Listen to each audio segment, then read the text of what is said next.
Early as I say, thoughts find that an every conversation explores the art of thinking beyond the obvious. So today I have my special guest.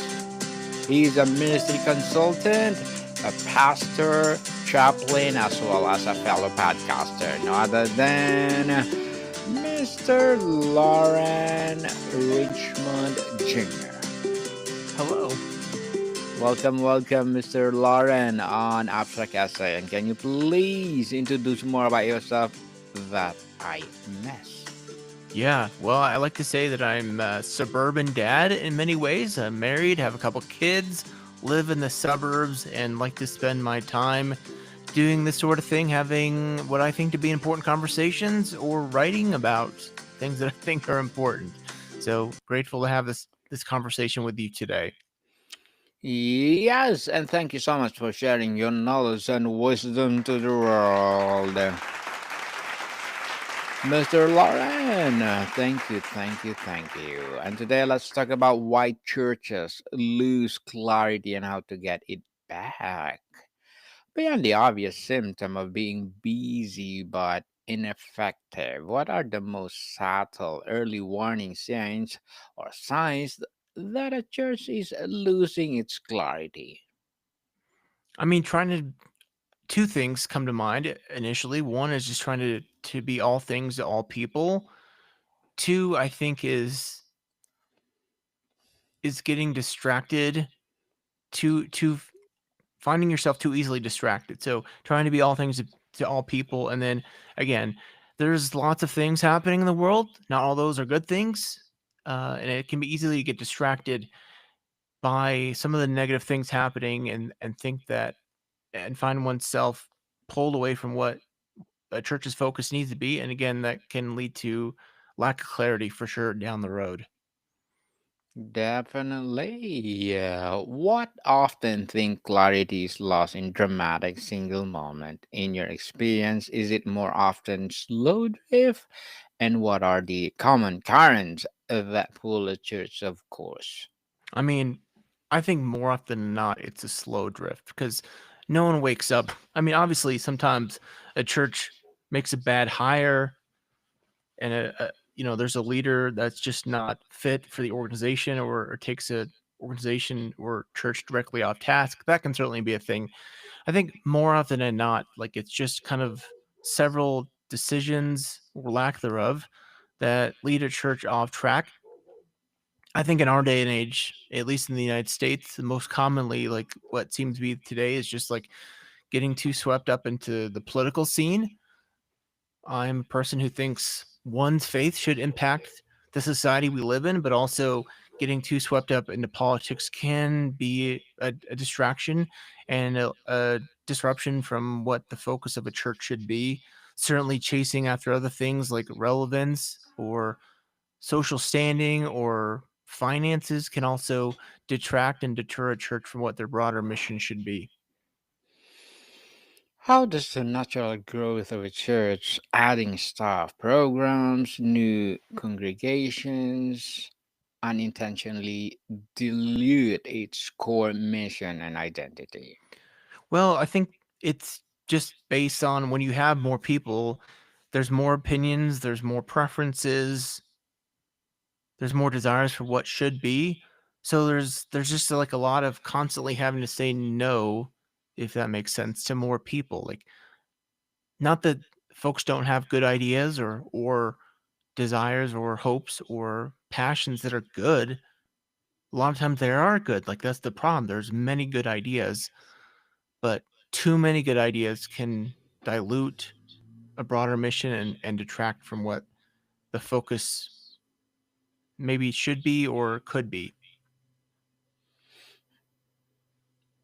And Mr. Lauren, how role does founder syndromes along with tenure pastors changing of passions play in creating confusion about church primary calling? Yeah, I mean, both of those things you name are really challenging and legitimate concerns, whether it's like you said, a founding pastor who's been since the beginning. Like, I came across a church not too long ago that really was stuck in that situation where the founding pastor didn't want to let go and really was too latched on to what the vision and the mission of the church should be in their own mind rather than kind of letting it develop and change past their tenure. Similarly, you mentioned churches with just a pastor who's been in there for a long time and maybe they're transitioning out. What can happen again is if that pastor with a long tenure doesn't have good boundaries and is willing to kind of let go and let the new pastor come in and lead, like it's just a real sabotage type situation or can be. It's important, in my opinion, to let the congregation, let the church really develop, I think, a sense for themselves of who they want to be beyond the tenure of the leader. In attempt to be relevant and meet every need, and how does church accidentally accumulate a baggage of good intentions that cloud its clarity, Mr. Loren? Yeah, I mean, it's just like trying to do too many things for too many people. Again, like all good things, usually no one comes to church and says, "Hey, I want to do something that's awful for the community." Like no one is saying that. They're saying, "Here's a need, I want to meet it."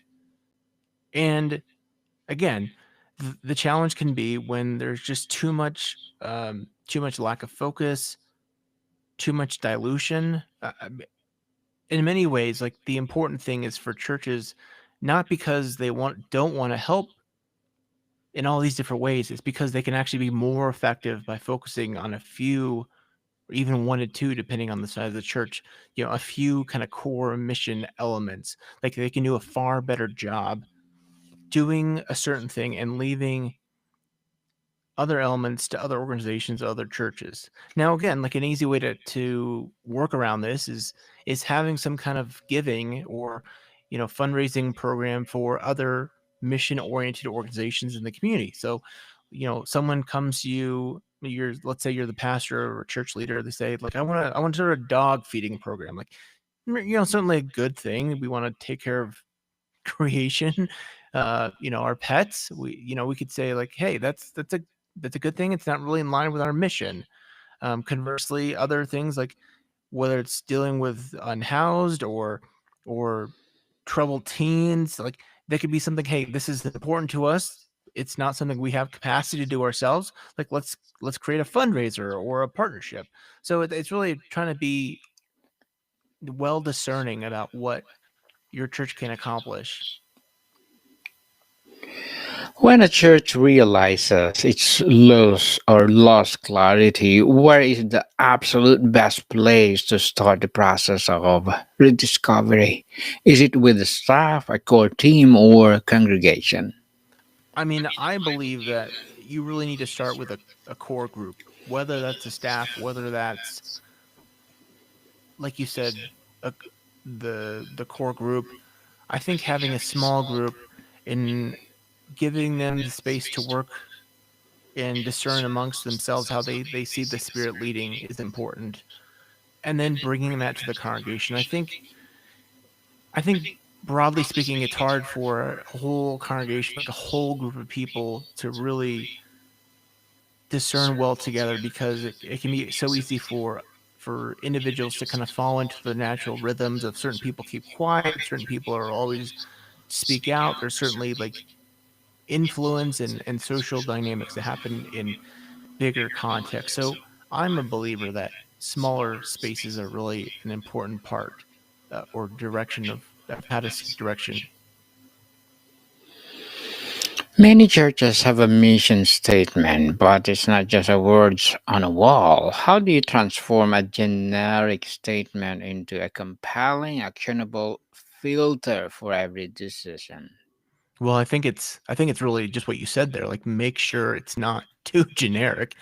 Make sure it has some specifics, whether that be in the mission statement or itself, or whether that be in some further writing and reflection around the mission statement. Like make it clear about what it looks like to love God and serve others, right? So that's a pretty generic mission statement that churches might have. Like we want to love God and we want to serve others, or something to that effect. Like that's a great aspirational mission statement. So what does that look like? So that's why some churches might follow up with, maybe they call it a more of a vision statement, where this is what we see this looking out or playing out like.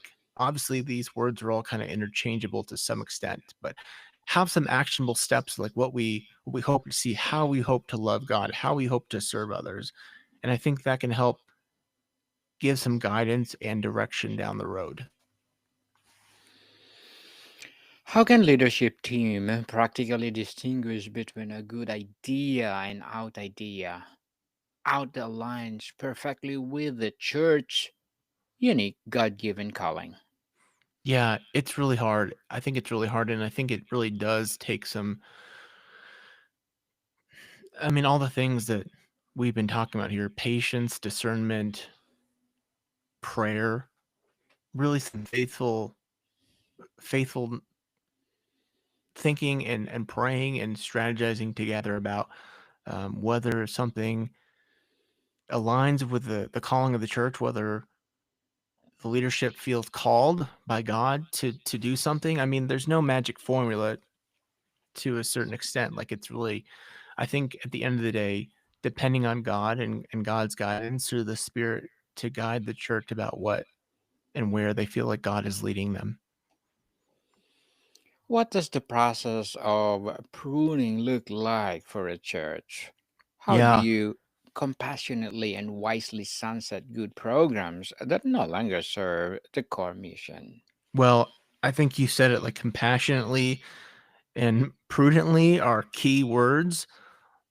The another word I would say would be patience, like making difficult decisions around pruning, especially programs or practices that have been around for the church for a long time, are really going to take some tender love and care to meet with maybe kind of key players to give them time to process the loss at what's going away, to help them understand how those programs or practices may not be serving, more broadly speaking, the new or renewed mission of the church, and really just to offer some kind of pastoral care or compassion and companionship to walk with people as they kind of themselves make the transition from the old to the new, because change is always about a loss of some kind. When something's ending, people are losing something, and all loss really needs to be grieved to some capacity. So sometimes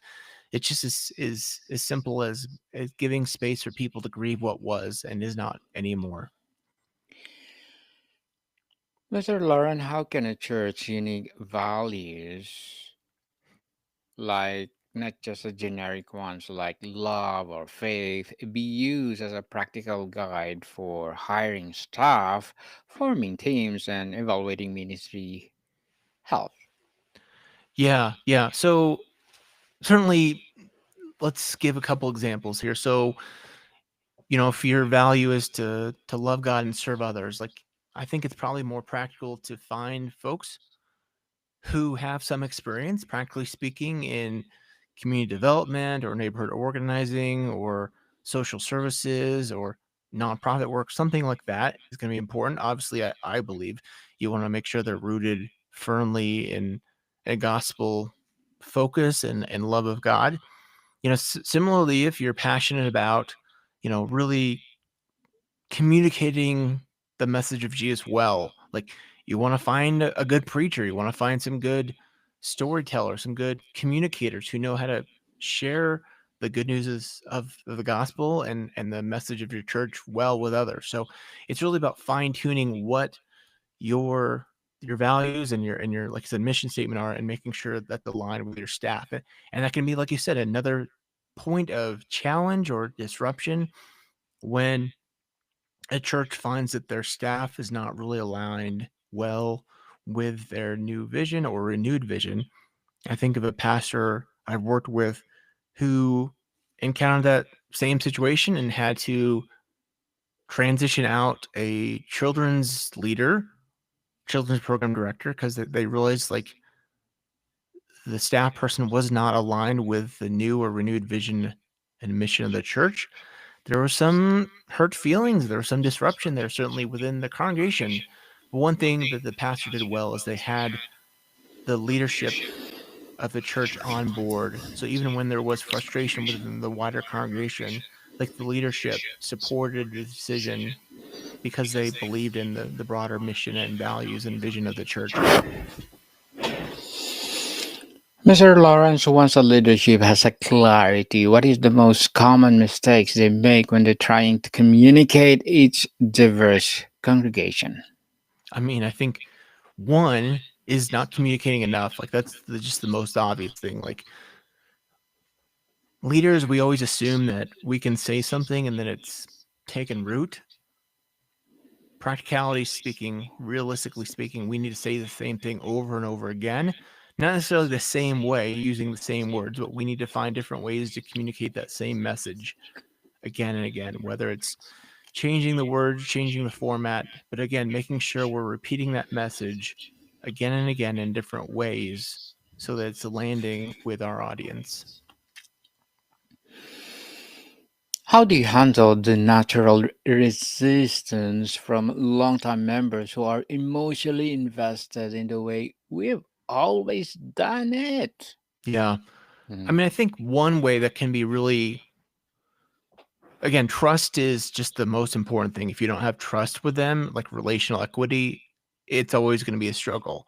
But if you have trust, if you have relational equity, can you call back to those kind of core values that for them? So if someone's been a part of a church their whole life, 30, 40, 50 years, you can maybe ask them like what drew you to the church? And they're probably going to say something like, it's outreach or it's gospel mission or it's love and care for one another. And perhaps you can tie in or make connections between these new efforts to those past efforts that drew them to the church and say, we're doing this because for the same reason that drew you to the church. Like you were drawn to this church because of our outreach. And you can say, the pastor can say, like, this is what we're trying to do now is we're trying to just renew that outreach focus, or we're doing this new thing because you were drawn for love and compassion and acceptance. Like we're trying to do that same thing here. So again, if you can kind of connect with what drew them to the church and how that's still playing out, that can also be effective. Definitely. Start with the beginning and rekindle what is the passion inside them. Right. Beyond the pulpit, what are the most effective ways to weave clarity of mission into the fabric of the church from the nursery to the finance team?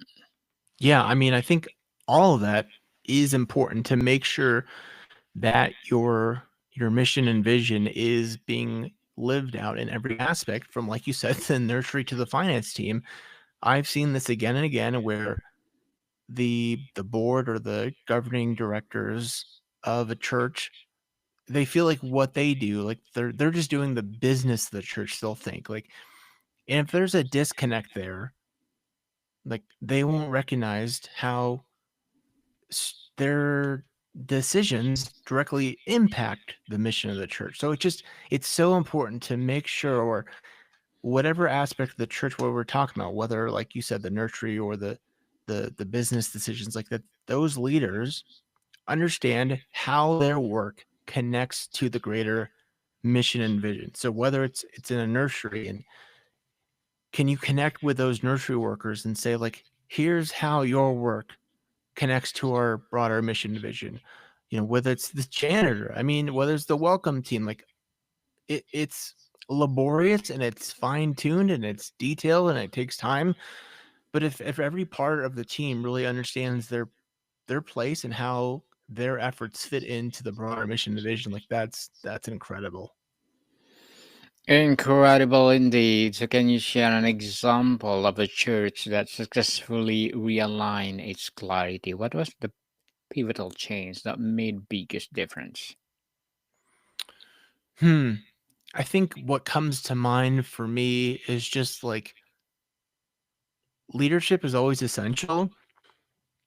So there has to be one, I think, a good leader, whether that's the paid pastor or a staff person or a key congregant, a key parishioner, a key attender. I think a key leader driving a mission and broader vision is essential. Not to say like this is my way or the highway, or this is how things have to be, but I think vision just creates more space for more vision. So I think having a compelling vision always helps. I think two is just like the congregation has to be honest with themselves and forthright and say like we recognize the realities of where we're at and we recognize we need to change. Like I think without those two things, it's always going to be a struggle. Um, and certainly there's a lot of work beyond that. But if a church is not really honest and willing to accept their need for change and renewal, and if they don't have a leader who can help them shape some vision, it's going to be a struggle. Mr. Loren, before we wrap up our discussion for today, I'm inviting you to please do listen to my other podcast, people, because my abstract essay is already in fifth season, abstract poetry in second season, and my book 101 review in fifth season too, comedy 101 in second season, and my food 101 in fifth season as well, geography 101, love letters, movie 101 review, music 101 are in their fourth season. My baby podcast Law 101, Mental Health 101, and Bible Verses 101, and my Science 101 and Sex 101 in second season. Please listen to them wherever you listen your podcast. So, Mr. Lauren, tell us if you could leave every church leader with one piece of biblical wisdom for safeguarding the church's clarity, what would it be? I mean, the scripture verse that I heard a million times growing up in the King James Version is something that's been oversaid, but I think is still important. Where there is no vision, the people perish. Folks need vision, they need direction. I think God has uniquely equipped pastors and church leaders to be shepherds in the biblical sense, to guide and care and tend to the congregation to which they've been called. Well, thank you again, Mr. Lawrence Richard Jr. Thank you so much for sharing your knowledge and wisdom to the world. Can you please invite our listeners to support your congregation, your projects, or anything you want to promote on Abstract Essay? Yeah, thank you for that. So you can find my podcast, Future Christian Podcast, and all the podcast players. I also have a Substack, Church Nerd. The Church Nerd, you can find me where I write about faith and church. Yes, people, let's support the podcast, Mr. Lawrence, because if you support him, for sure more and more empowering episodes to come. So, Mr. Lauren, thank you so much for your time. Yeah, thank you. More to come, people. See you soon.